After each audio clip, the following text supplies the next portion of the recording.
담배도 안 하고 술도 거의 안 하고 평소 활동적이던 50대 남성이 갑자기 쓰러졌습니다. 증상은 한쪽 팔다리 저림, 감각 저하, 비틀거림. 병원에서 잰 혈압이 수축기 254, 이완기 150. 그 자체로 응급 상황입니다.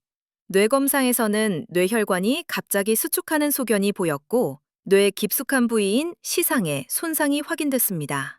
의료진은 뇌졸중으로 판단하고 치료를 시작했습니다. 그런데 이상한 점이 있었습니다.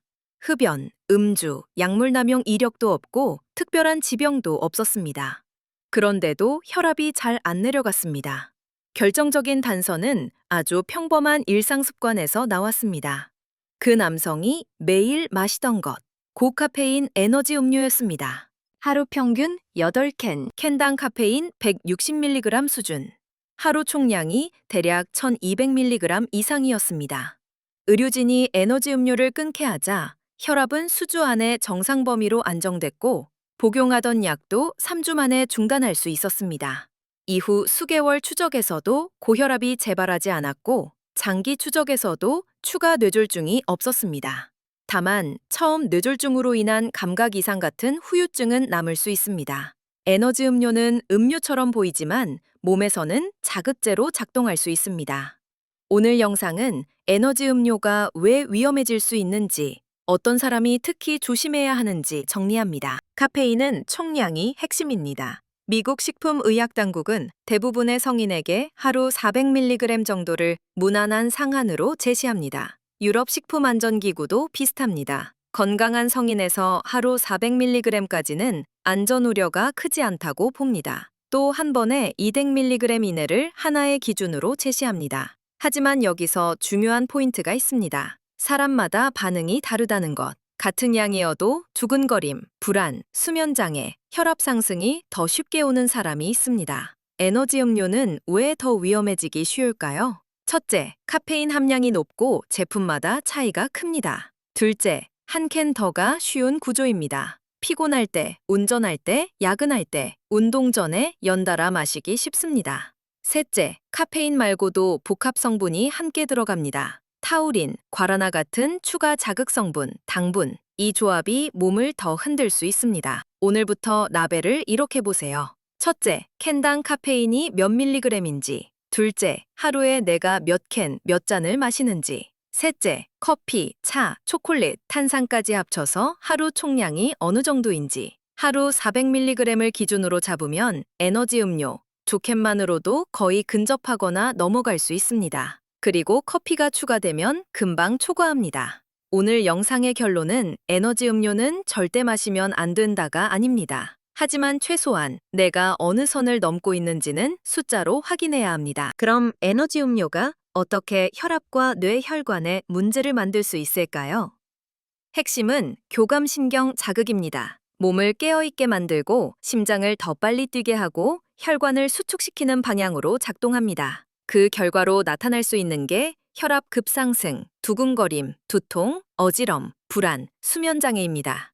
그리고 일부 상황에서는 뇌혈관이 갑자기 수축하는 현상, 즉 가역적 뇌혈관 수축 증후군 같은 패턴이 관찰되기도 합니다. 이런 혈관 수축은 뇌로 가는 혈류를 불안정하게 만들고 결국 뇌 손상으로 이어질 수 있습니다.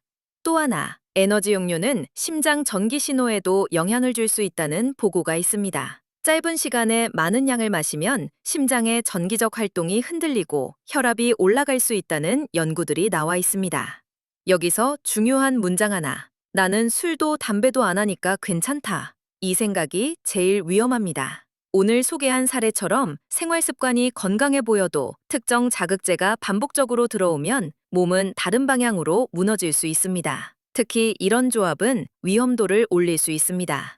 에너지 음료를 여러 캔 연속으로 마시기, 운동 직전, 직후에 마시기, 수면이 부족한 상태에서 마시기, 스트레스가 큰 기간에 계속 마시기, 혈압약, 감기약, 다이어트 보조제처럼 자극 성분이 겹칠 수 있는 것과 함께 쓰기. 그리고 이런 증상이 반복된다면 절대 피곤해서 그렇다로 넘기지 마세요. 심한 두근거림, 심한 두통, 어지럼, 시야 이상, 한쪽 팔다리 저림이나 힘 빠짐, 말이 어눌해짐. 특히 한쪽 얼굴이 처지거나 한쪽 팔이 잘 안 올라가거나 말이 이상해지는 증상은 뇌졸중 신호일 수 있습니다. 오늘부터 딱 3가지만 하면 됩니다. 첫째, 하루 총 카페인을 적습니다. 정확할 필요 없습니다. 대충이라도 합계를 내보세요. 에너지 음료, 커피, 차, 탄산까지 포함입니다. 둘째, 한 번에 마시는 양을 줄입니다. 유럽 기준으로도 한 번에 200mg이 하나의 선입니다. 에너지 음료는 한 캔만으로도 여기에 가까워질 수 있습니다. 연속 섭취를 끊는 게 핵심입니다.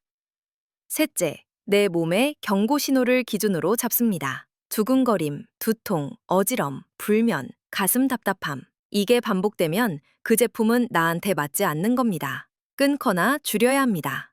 그리고 에너지 음료를 갑자기 확 끊으면 두통, 멍함, 예민함이 올 수 있습니다. 이럴 땐 단계적으로 줄이세요. 예를 들어 하루 2캔이면 3일은 1캔으로, 그 다음 3일은 반 캔으로, 그리고 끊기.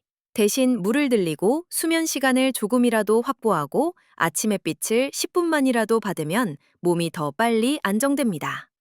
마지막으로 특히 조심해야 하는 사람을 정리합니다.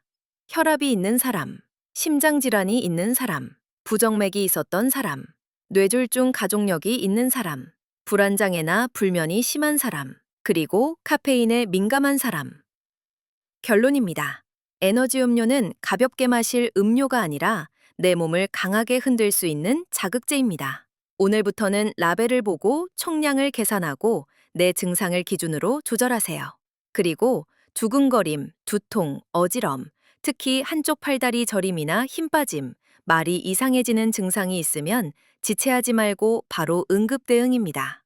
다음 영상에서는 카페인 400mg 이 숫자를 실제 생활에서 커피, 차, 에너지 음료로 어떻게 조합하면 안전한지 하루 루틴 예시로 딱 정리해드리겠습니다.